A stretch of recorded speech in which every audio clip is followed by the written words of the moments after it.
Japan एक ऐसा देश जिसे लोग 1860 से पहले अच्छे से जानते भी नहीं थे, लेकिन आज जापान को मोस्ट डेवलप कंट्रीज में गिना जाता है। तो जापान को इस मुकाम तक पहुंचने के लिए कितना टाइम और कितना स्ट्रगल करना पड़ा, तो चलिए मेरे साथ आज के इस वीडियो में जापान के सफर में।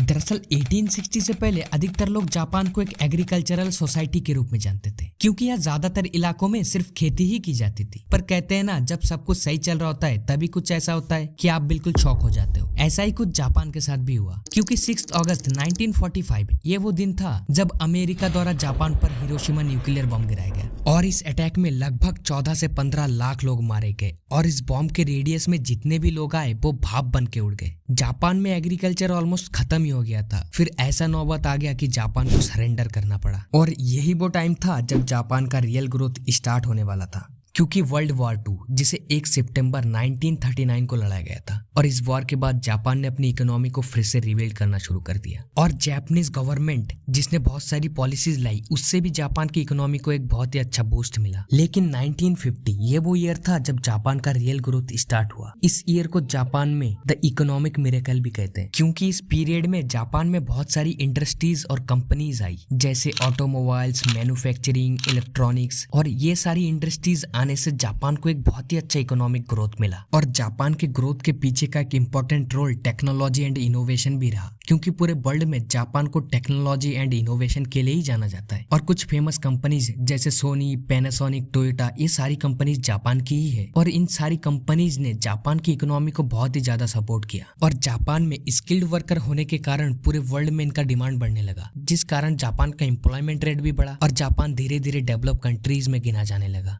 तो आपको जापान के इस सफर में कैसा मजा आया? और ये तो बात थी जापान की। अगर आपको इंडिया के बारे में भी ऐसा ही वीडियो चाहिए तो कमेंट में बताइए, और वीडियो को एक लाइक भी कर देना।